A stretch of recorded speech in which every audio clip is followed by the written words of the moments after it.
Wala pa rin po.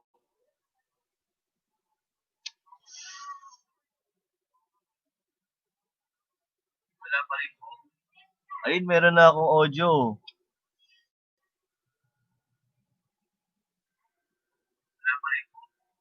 Ayun, meron na akong audio. Yes, may audio na po ako. Wala pa rin po. Ayun, meron na akong audio. Yes, may audio na po ako. So, pag nag-share screen po tayo. Ayun, meron na akong audio. Saan ako? Yes, may audio na po ako. Pag nag-share screen po tayo. Ayun, meron na akong audio. Try ko lang po kung kaya natin.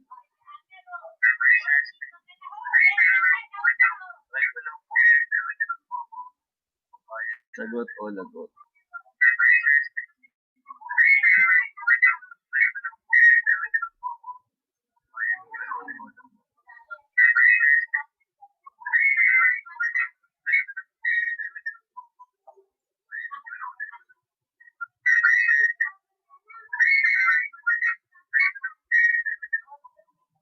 Delayed po, no? Okay, shout out nga dyan kay Sir, kay Banjo Gonzales. Kasi yung screen ko hindi maayos, ano ba yun?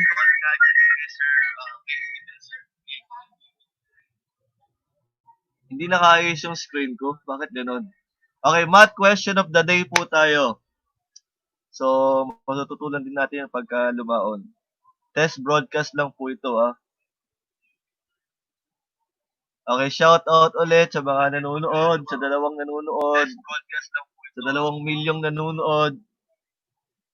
Okay, shout out ulit sa mga nanonood, sa dalawang nanonood, sa 2 milyong nanonood.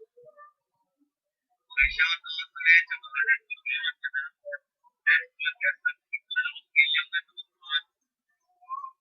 Okay, shout out ulit sa mga nanonood, sa dalawang delay din, no?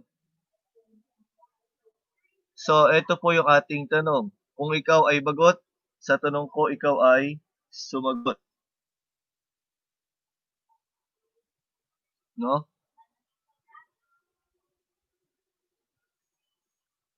If the GCF of 3 numbers is 60, they are multiples of 2, 3, 4, 6, and 12. What are these 3 numbers? So, they are multiples of 2, 3, 4, 6, and 12. And their greatest common factor is 60. So, what are the 3 numbers? Kung alam mo ang sagot, huwag kalimutan po mag-comment dito. No? Mag-comment lang po kayo kung alam niyo po yung sagot doon sa aking tanong. Tandaan, sa math video ko ay manood na ang isip mo ay mapagod. Siyempre, kapag ka nag-isip tayo, nag-solve tayo ng problem, tsak na yung isip niya ay mapapagod. At least, isip na lang ang mapapagod, di ba? So, huwag kalimutan, mag-subscribe po sa akin kay Sir Nix, mag-like, mag-comment, at mag-share. So, nag-test lang po ako ng broadcast.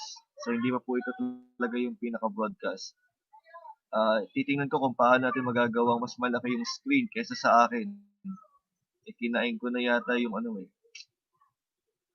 yung pinaka-main screen ng aking pagbumuka. So, salamat po.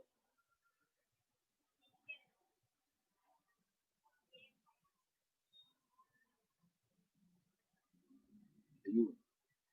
I'm here. Tignan natin kung paano maayos. Ayun.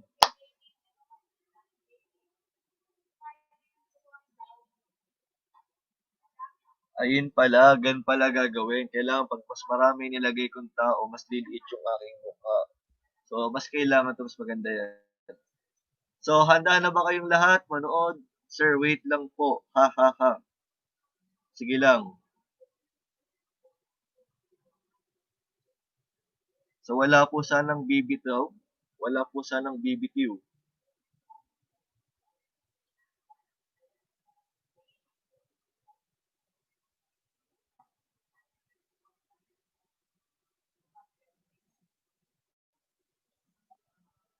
Hello? Ayun, wala ulit akong audio. Hello? Ayun, meron na pala. Delayed lang. Napaka-delayed naman pala. Ayun, wala ulit akong audio. Delayed pala, delayed. Delayed lang. Napaka-delayed. Super delayed pala kapag no? So, nakikita niyo yung pinaka-main screen ninyo, no? So, kailangan pala I have to go on. So, dito ginagawa yung ating mga videos. Oops. What happened? Nakopya.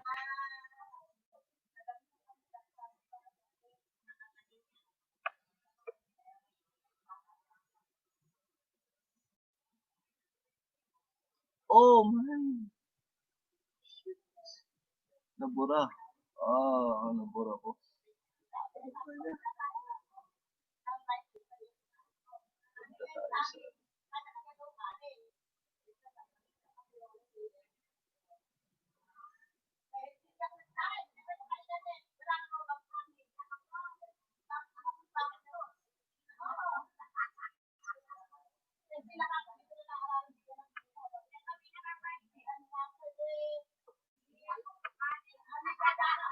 Punta tayo sa...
Pwede natin?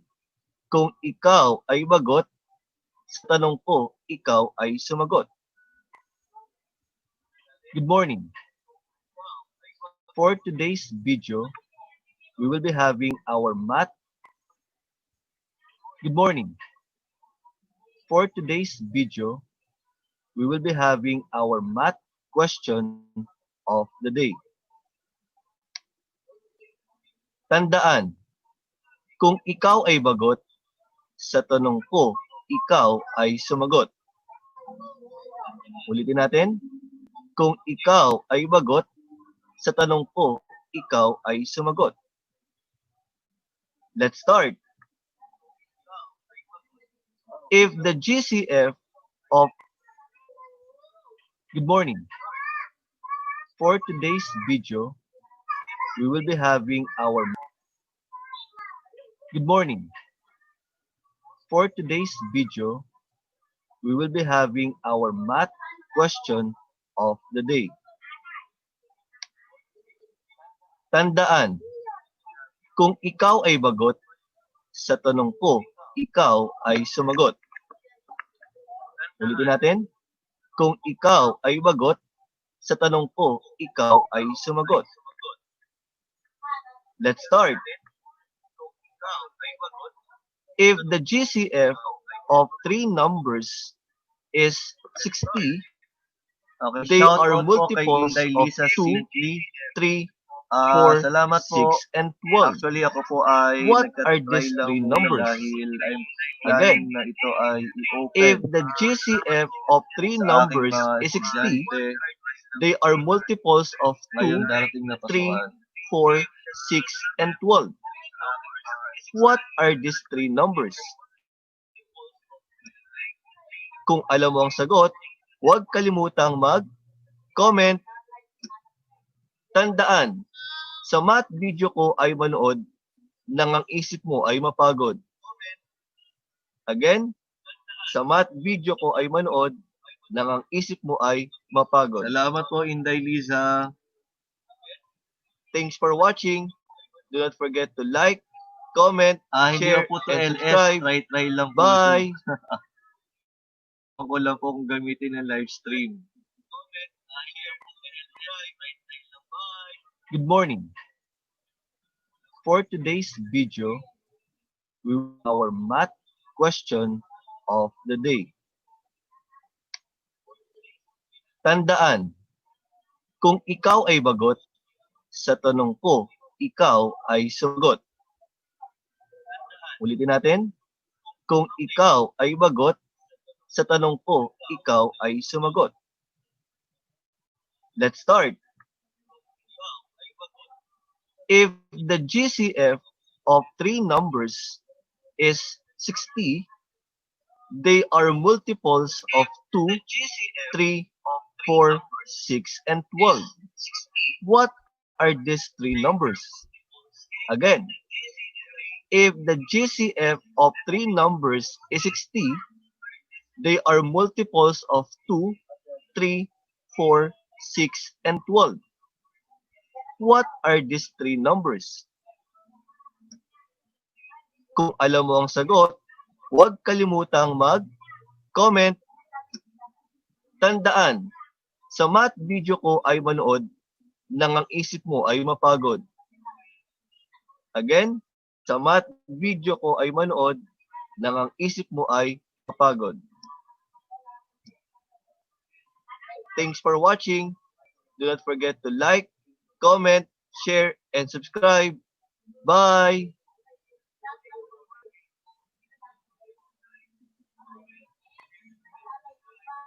Good morning. For today's video, we will be having our math question of the day. Tandaan, kung ikaw ay bagot, sa tanong ko, ikaw ay sumagot. Ulitin natin. Kung ikaw ay bagot, sa tanong ko, ikaw ay sumagot. Let's start. If the GCF of three numbers is 60, they are multiples of 2, 3, 4, 6, and 12. What are these three numbers? Again, if the GCF of three numbers is 60, they are multiples of 2, 3, 4, 6, and 12. What are these three numbers? Kung alam mo ang sagot, huwag kalimutang mag-comment. Tandaan, sa math video ko ay manood nang ang isip mo ay mapagod. Again, sa math video ko ay manood nang ang isip mo ay mapagod. Thanks for watching. Do not forget to like, comment, share, and subscribe. Bye!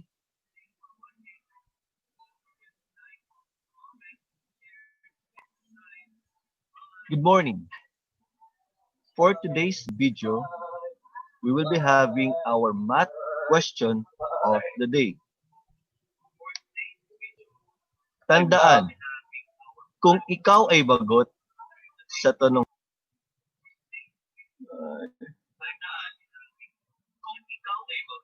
Thank you po, Inday Liza.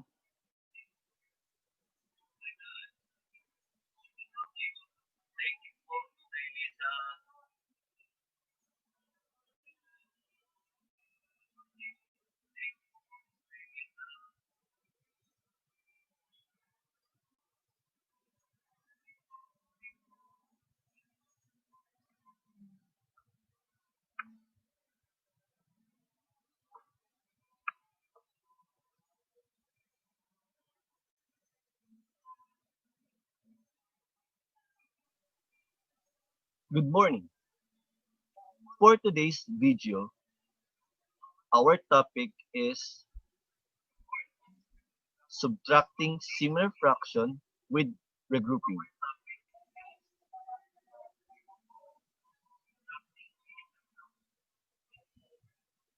What is similar fraction? Similar fraction is a fraction with the same denominator. For example, 2/5, 1/5, and 3/5. They are similar fraction because their denominators are the same, and that is 5. Now, let's talk about the problem of Mateo. Mateo bought 5 and 3/5 kilograms of sugar. He used 3 and 4/5 kilograms in making leche flan. How many kilograms of sugar were left? Again, Mateo bought 5 and 3/5 kilogram of sugar. He used 3 and 4/5 kilogram in making leche flan. How many kilograms of sugar were left?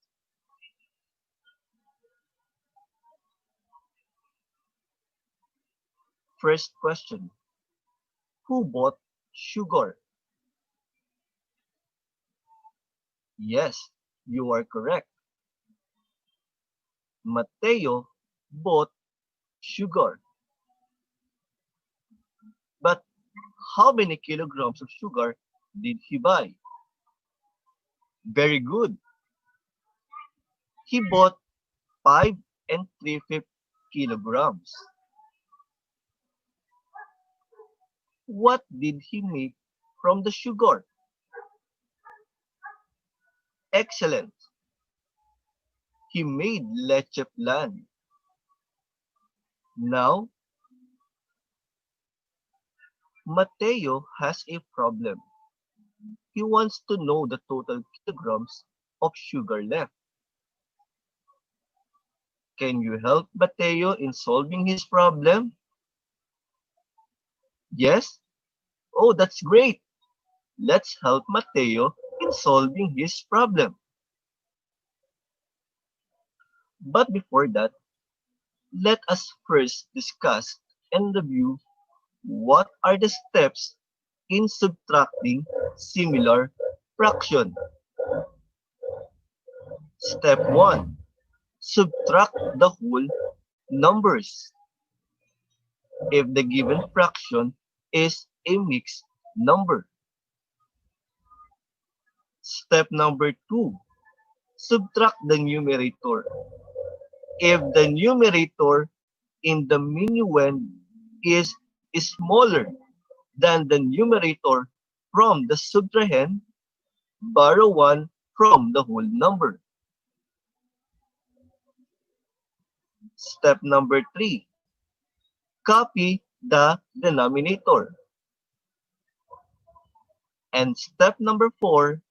Express your answer to its lowest term, if needed. Step number 1. Subtract the whole numbers. 5 and 3/5 minus 3 and 4/5. The whole number here is 5 and the 3. The number that is in color red. So 5 minus 3, the answer is 2. Very good. Now, let's subtract the numerator if the numerator in the minuend is smaller than the numerator from the subtrahend, borrow 1 from the whole number.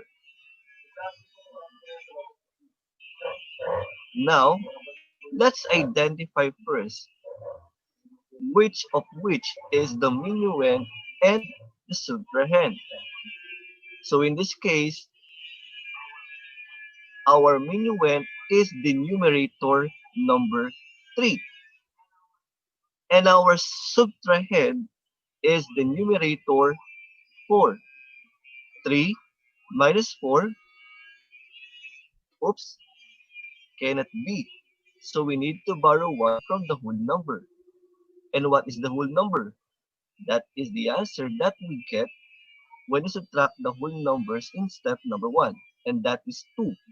So that's why 2 minus 1 is equal to 1. So again, we borrow 1 whole to our whole number. So let's proceed. 3/5 is our minuend. So we need to add 5/5 to make it 8/5. Now, where do we get 5/5? 5/5 is the equivalent fraction of 1 whole that we borrowed from 2. That's why 3 plus 5, we get 8. And then copy the denominator. Is that clear? Okay, that's good. Now, let's proceed in subtracting the numerator. So 8/5 minus 4/5. 8 minus 4, the answer is 4. Step number 3, copy the denominator.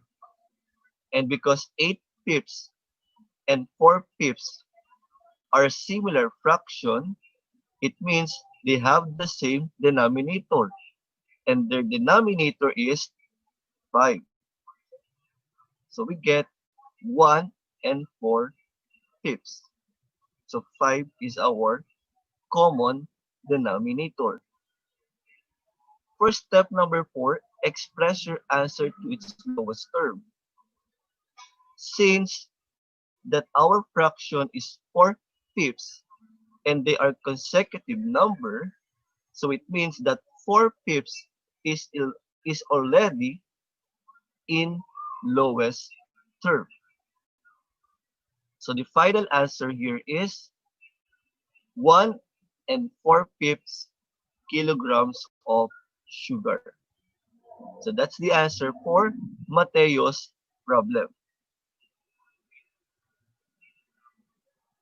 Always remember,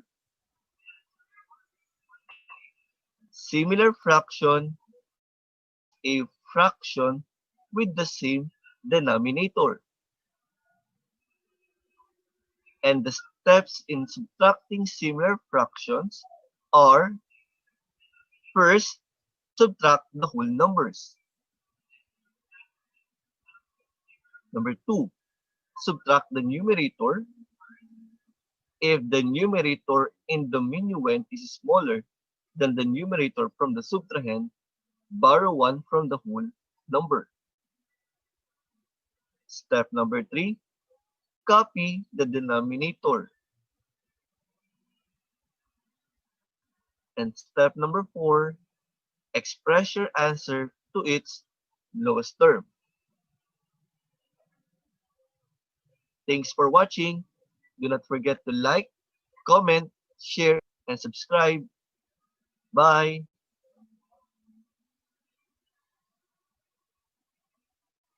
Good morning.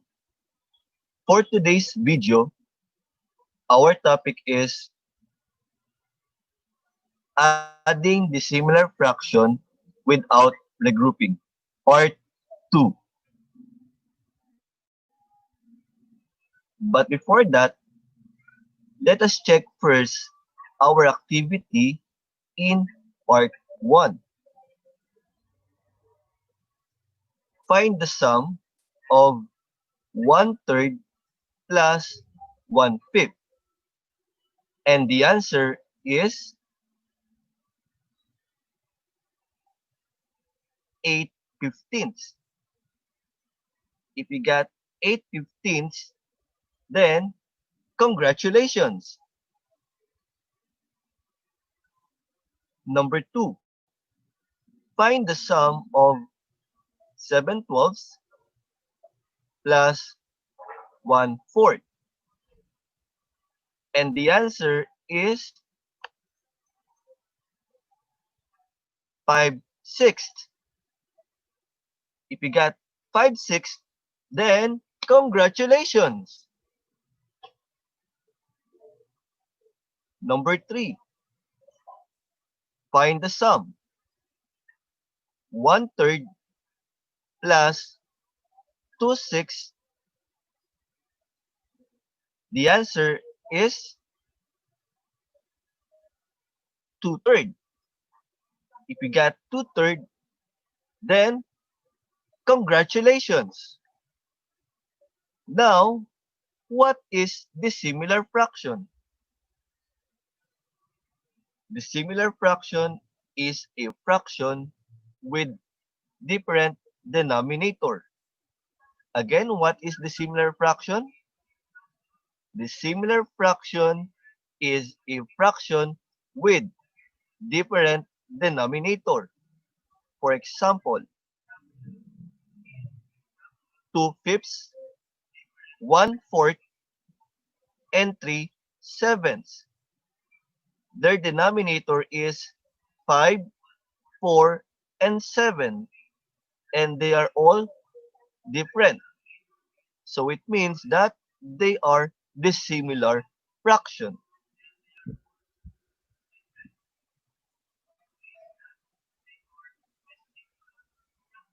What are the steps in adding dissimilar fraction? Step number 1, add the whole number. If the given fraction is a number, then we have to add first the whole number. Number 2, determine the least common denominator or the LCD.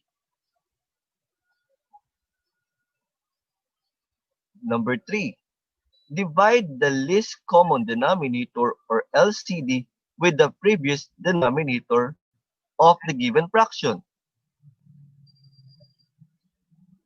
Number 4, multiply the quotient to the numerator to get the new numerator. And number 5, add the numerators. And finally, express your answer to its lowest term if possible. So let's start. So I have here 1 and 3 fourths plus 5 and 1/8. So first step, we have to add the whole numbers. So the whole numbers are 1 and 5. So 1 plus 5, the answer is 6. Very good. Step number 2, determine the least common denominator. And for us to determine the least common denominator, we need to identify first the denominator of the given fraction. In this case, 1 and 3 fourths. The denominator is 4. While in 5 and 1/8, the denominator is 8. So let's get the LCD of 4 and 8. What are the prime factors of 4? Or what number are we going to multiply that will give us a product of 4? Again, always remember that we have to give the prime factors of the given number. So, the prime factors for 4 is 2 times 2. And how about 8? So the prime factors for 8 is 2 times 2 times 2. And because we have two pairs of 2 in 4 and 8, so we will cancel them, and the number that we canceled is the what we call the greatest common factor. So it means that the greatest common factor of 4 and 8 is 2 times 2, or simply the greatest common factor is 4. So after we cancel the greatest common factor, we can now bring down all the remaining numbers. So 2 times 2 times 2. The first two numbers are in color red, right? Because it signifies that these are the greatest common factor of 4 and 8. That's why when we multiply them, 2 times 2, we get 4. So now, let's get the LCD. So 2 times 2 times 2, the least common denominator or LCD is 8. Very good.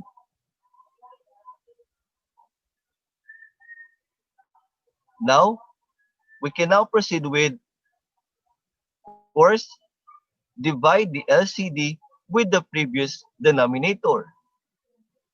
Then, multiply the quotient to the numerator to get the new numerator.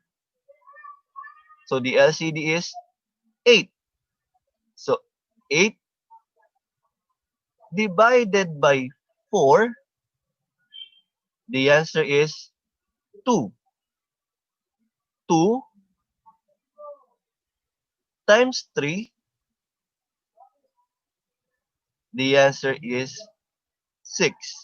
So it means that the equivalent fraction of 3 fourths is 6 eighths.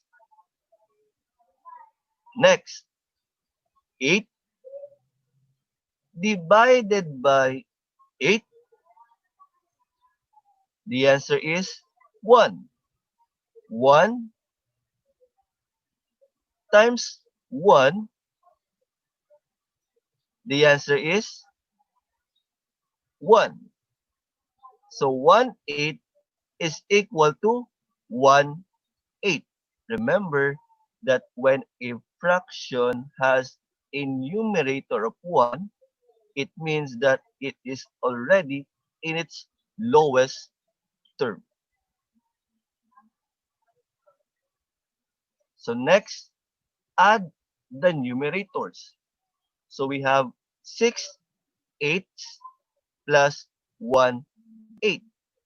The numerator is 6 and 1. So 6 plus 1 is equals to 7. Then copy the denominator 8. So the fraction now is 7 eighths.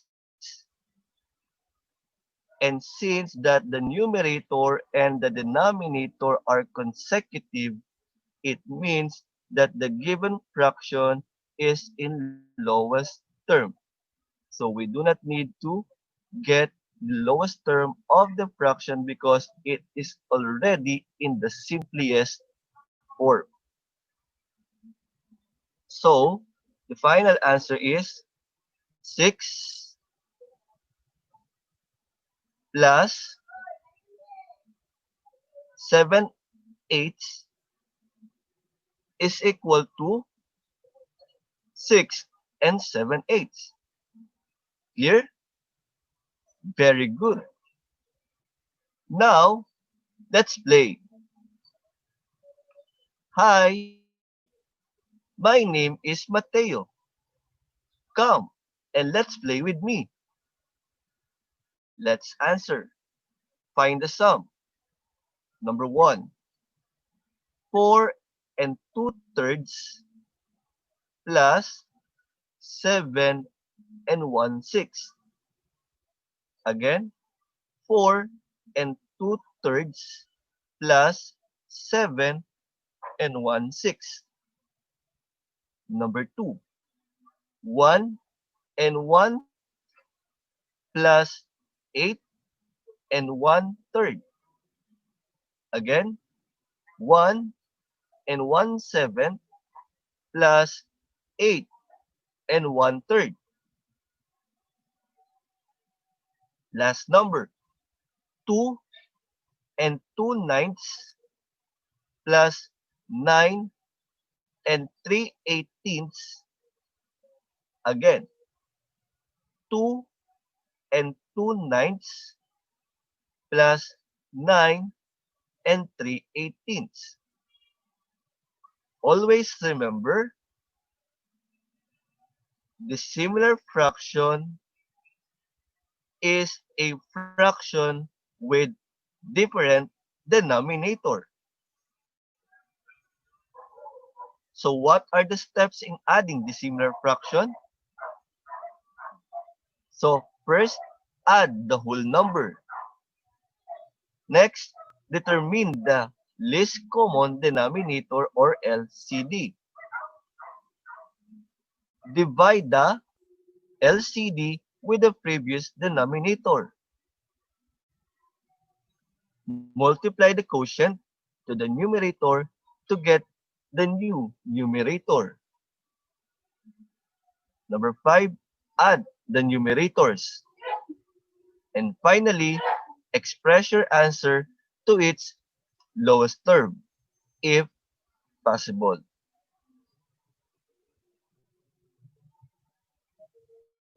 Thanks for watching. Don't forget to like, comment, share, and subscribe. Bye!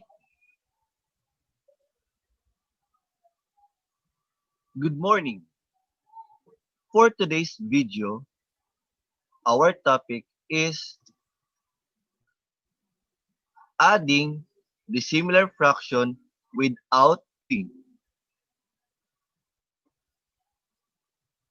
What is the similar fraction?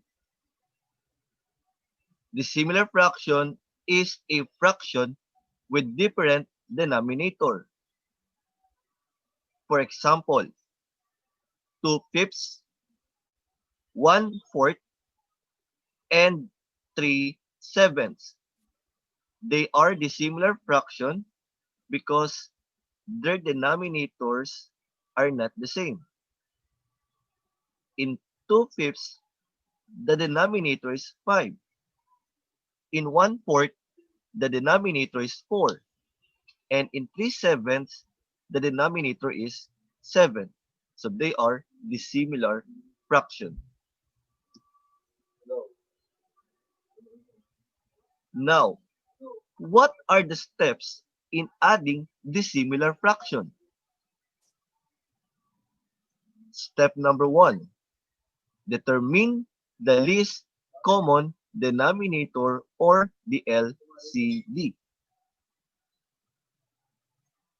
Number 2, divide the LCD with the previous denominator. Step number 3, multiply the quotient to the numerator to get numerator. Step number 4, add the numerators. And step number 5, express your answer to its lowest term if possible. So let's start. Step number 1, determine the least common denominator or LCD of 2/4 plus 1/10. First, the denominator of 2/4 is 4. The denominator of 1/10 is 10. and they are considered dissimilar fraction because their denominators are not the same. So if the denominators are not the same, we have to find the least common denominator or the LCD.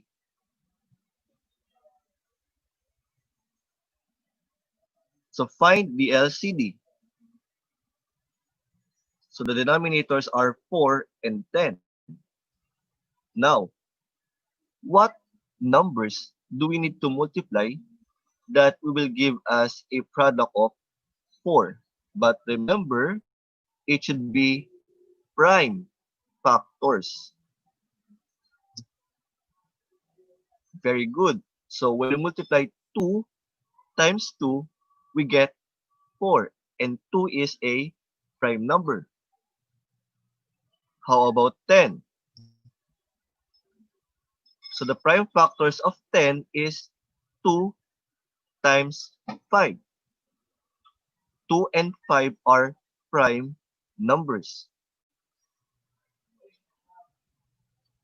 After that, we need to cancel the greatest common factor or the GCF.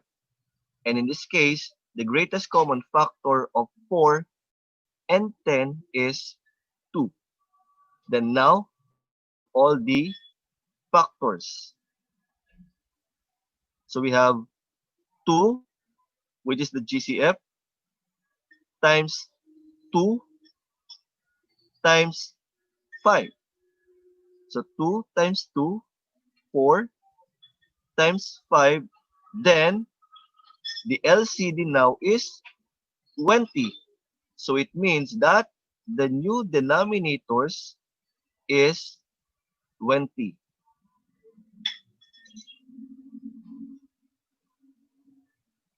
So after having the new denominator, after having the LCD, we are now going to divide it with the previous denominator. So let's start. Of course, do not forget that we need to multiply the quotient to the numerator to get the new numerator. So first, 20 divided by 4, the answer is 5.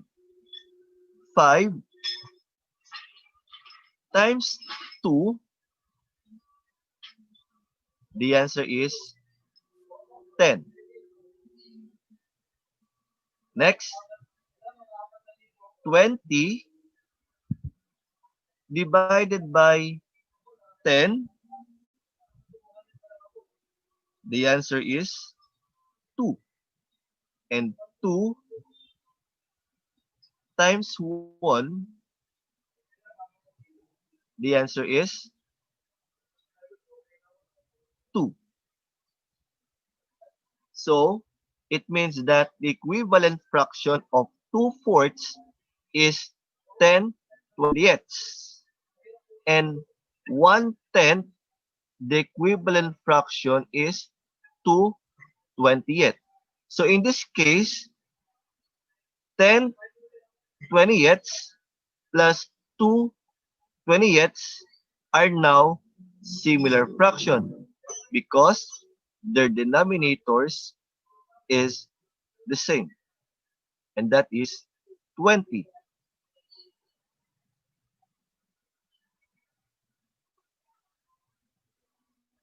So step number 4, add the numerators. So 10/20ths plus 2/20ths is equal to 10 plus 2. So the numerator now is 12. So the answer is 12/20ths. But remember, we have to express our answer to its lowest term if possible. So let us check. 12 twentieths is equal to what are the prime factors that we need to multiply that will give us a product of 12? And that is 2 times 2 times 3 will give us 12. 2 and 3 are prime numbers. How about 20? So we can have 2 times 2 times 5. So we get a product of 20. And 2 and 5 are both prime numbers. So we need to cancel their greatest common factor. So we cancel 2. And on the other hand, we also canceled another set of 2. So the greatest common factor of 12 and 20 is 4. Why? Because you multiply 2, 2. 2 sets of 2. So that is 2 times 2 will give us 4. Now, what number remains in the numerator's side? So we have 3. And how about in the denominator's side? We have 5. So it means that the lowest term of 12 twentieths is 3 fifths. So it means that the final answer is 3 fifths. Remember that if we are asked to get the lowest term of a given fraction, always use our knowledge or always apply our knowledge in greatest common factor. Let's play. Hi, my name is Mateo. Come and let's play with me. So before we start, please get a piece of paper and write down all the given numbers and solve it. If you really understand our lessons about adding dissimilar fraction without regrouping. Let's start. Find the sum. 1/3 plus 1/5. 1/3 plus 1/5. Number 2. 7/12 plus 1/4. 7/12 plus 1/4.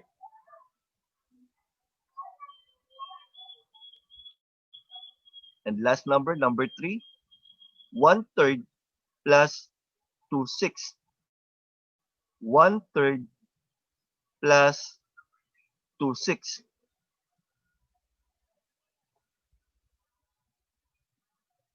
Okay, so we will check your answer on my next video. So you have to wait for my next video so that you may check or you may know if your answer to this activity is correct. Here, very good. Now, always remember the similar fraction is a fraction with different denominator. Again, the similar fraction is a fraction with different denominator. Do not forget the steps in adding the similar fraction. Step number 1, determine the least common denominator or LCD. Step number 2, divide the LCD with the previous denominator. Step number 3, multiply the quotient to the numerator to get the new numerator. Step number 4, add the numerators. And finally, express your answer to its lowest term if possible. Thanks for watching. Do not forget to like, comment, share, and subscribe. Bye!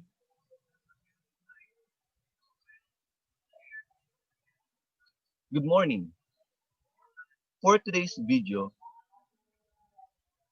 our topic is adding similar fraction with regrouping, part 2.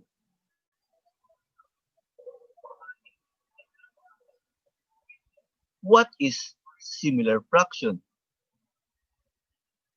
Similar fraction is a fraction with the same denominator. For example, 2/5, 1/5, 3/5 are similar fractions because they have the same denominator, and that is 5.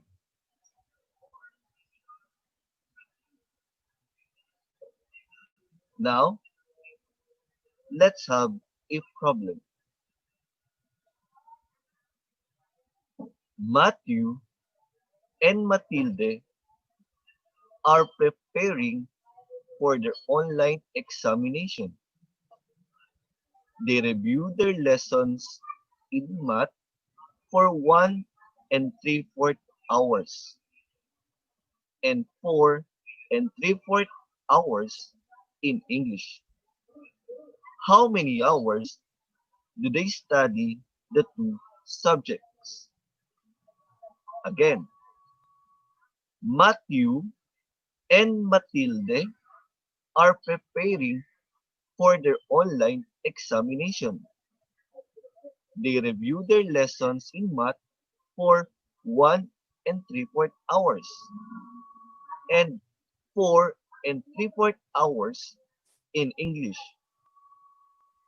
How many hours do they study the two subjects?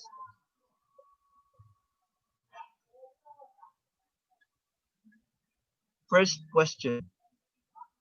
Who studied their lesson for online examination? Again, who studied their lessons for online examination? Correct. Matthew and Matilde studied their lesson for online examination.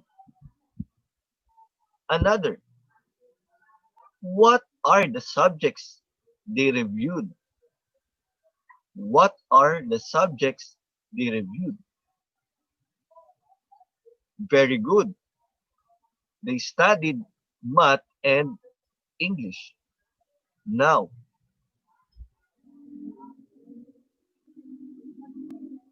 Matthew and Matilde have a problem. They want to know the total hours they use to study math and English. So Matthew and Matilde have a problem. Can you help Matthew and Matilde in solving their problem? Yes? That's good. Let's help Matthew and Matilde in solving their word problem. But before that, let us first review what are the steps in adding similar fraction. Step number 1, add the whole numbers. If the given fraction is mixed number, so we have to add first the whole numbers.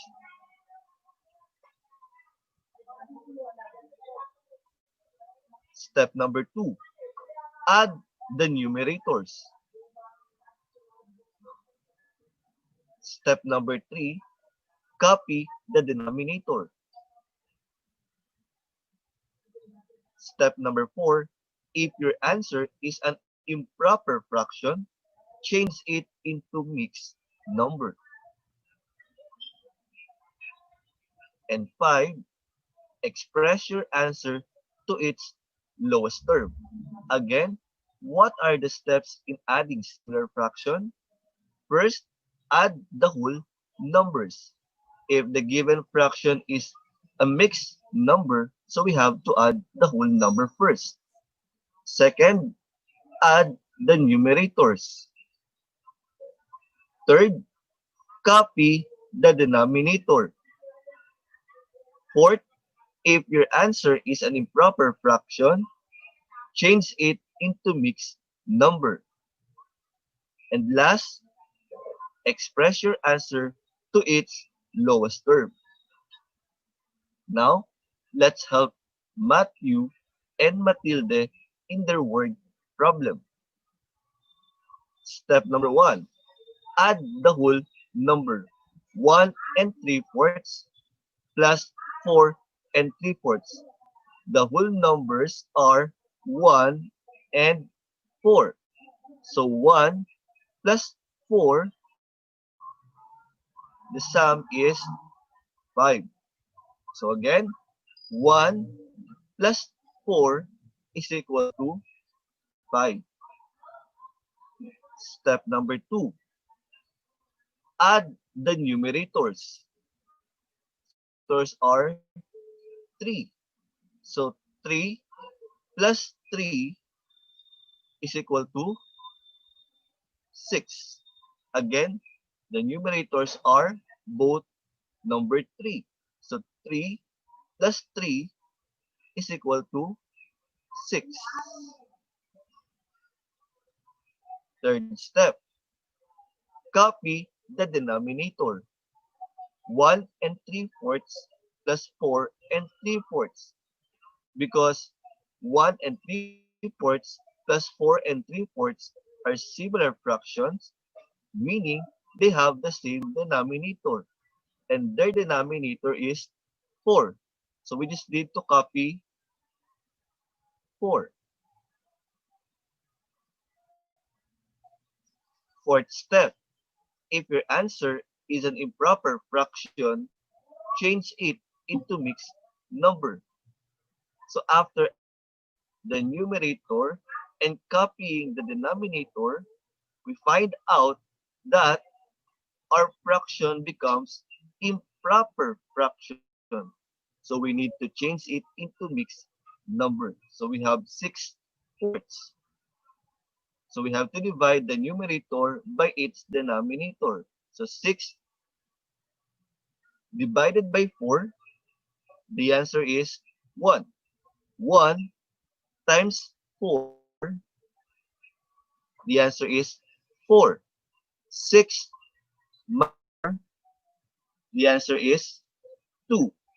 And so, the final answer is 1 and 2/4. So 6/4, when we change it into mixed number, the answer is 1 and 2/4. Number 5, express your answer to its lowest term. So we need to check if 2/4 is already in a lowest term.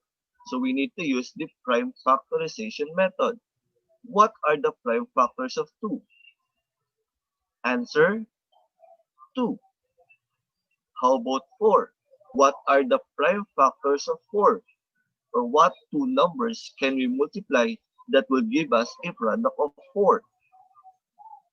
The answer is 2 times 2. In getting the lowest term, we need to find the greatest common factor.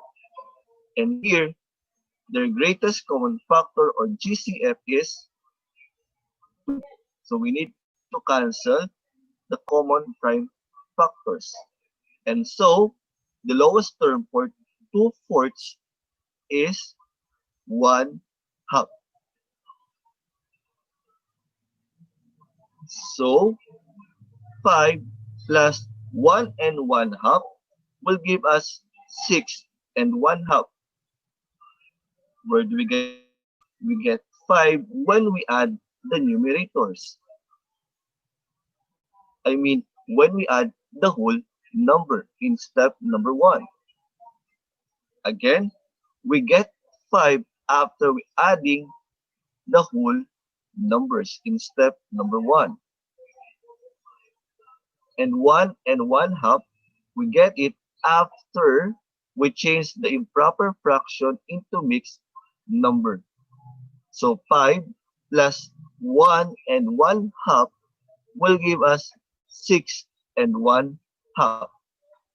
So the final answer is 6 and 1/2 hours.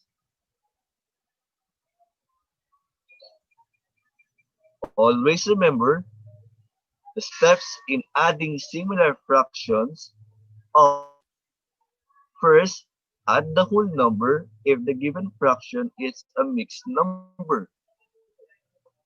Step number 2, add the numerators. Step number 3, copy the denominator. Step number 4, if your answer is an improper fraction, change it into mixed number. And step number 5, express your answer to its lowest term. Thanks for watching. Do not forget to like, comment, share, and subscribe. Bye! Good morning. For today's video, our topic is adding similar fraction with regrouping.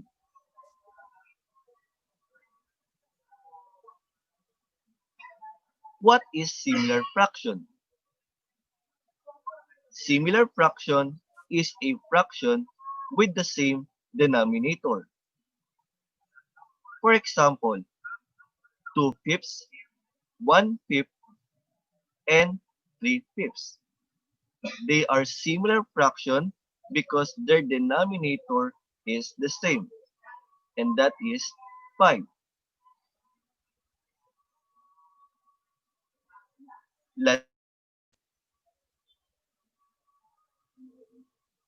Mati went to a market.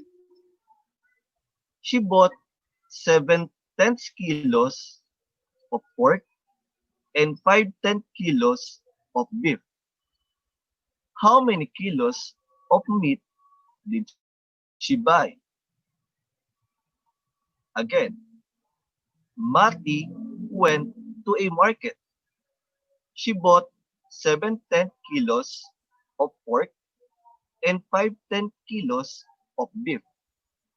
How many kilos of meat did she buy? First, who went to the market?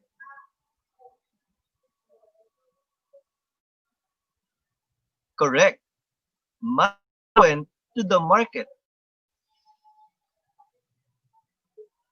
What did she buy?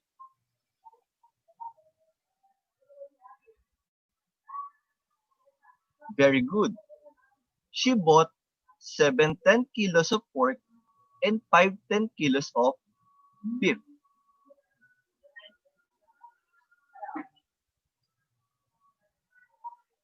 But Mati has a problem.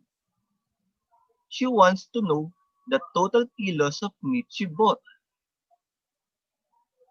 Can you help Mati in solving her problem?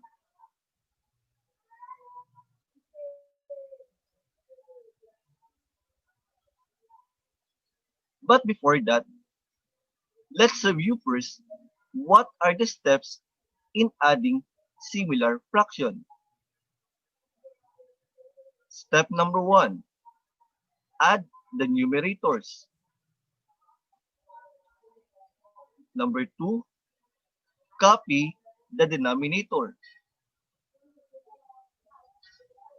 Number 3, if your answer is an improper fraction, change it into mixed number. And number 4, express your answer to its lowest term. Number 1, add the numerators. So we have 7/10 plus 5/10. The numerator is 7 and 5. So let's add 7 plus 5. The answer is 12. Step number 2. Copy the denominator. 7/10 and 5/10 are similar fraction because they have the same denominator. And their denominator is 10. So we get 12/10. And because 12/10 is an improper fraction, so we need to change it into mixed number. Step number 3. If your answer is an improper fraction, change it into mixed number. So 12/10. So we have to divide the numerator by its denominator. So 12 divided by 10, we get 1. 1 times 10, the answer is 10. 12 minus 10, the answer is 2. So the mixed number for 12/10 is 1 and 2/10. Step number 4. Express your answer to its lowest term. So we have 2/10 as the proper fraction for our mix. So first step, what factor or prime factor can we have in 2? So we have 2 because 2 times 1 will give us a product of 2.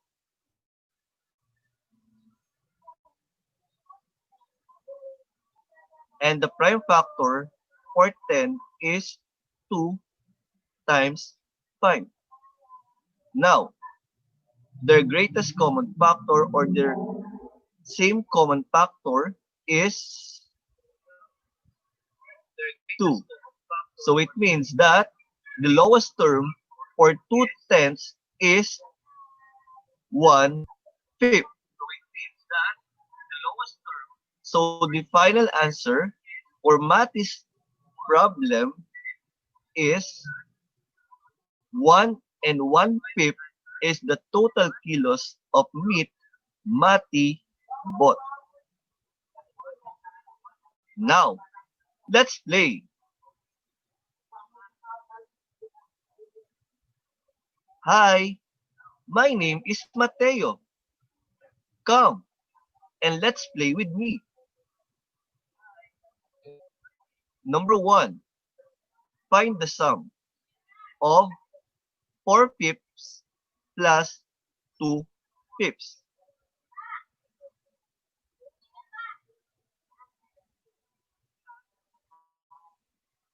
Number 2, find the sum of 6/11 plus 7/11.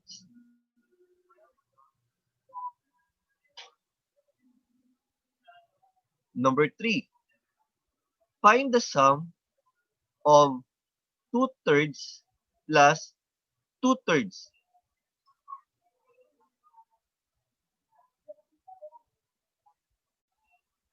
Number 4, find the sum of 4/10 plus 3/10.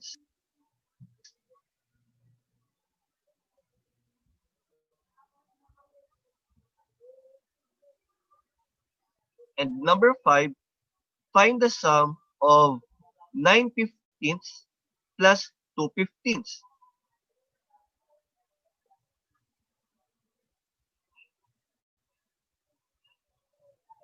Let's check. Are you ready? Let's start. For number 1, 4/5 plus 2/5, the answer is 1 and 1/5. Congratulations! Number 2, 6/11 plus 7/11. The correct answer is 1 and 2/11. Congratulations! Number 3, 2/3 plus 2/3. The answer is 1 and 1/3. Congratulations! Number 4, 4/10 plus 3/10. The correct answer is 7/10. Congratulations! And last, 9/15 plus 2/15. The answer is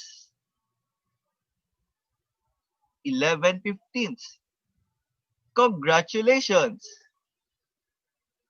Always remember that similar fraction is a fraction with the same denominator.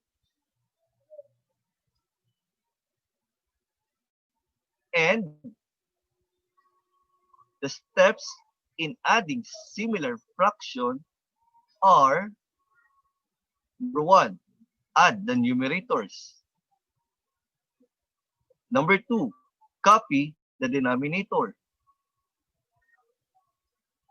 Number 3, if your answer is an improper fraction, change it into mixed number. And number 4, express your answer to its lowest term. Thanks for watching. Do not forget to like, comment, share, and subscribe. Bye!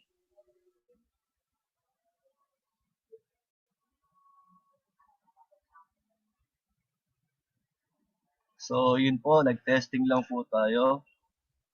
Again, nagpapasalamat po ako sa lahat ng mga nanood. At syempre, nag-support sa aking pong test broadcast ng ating live stream. So, sana po patuloy pa rin po kayong sumuporta sa akin. At sana po you.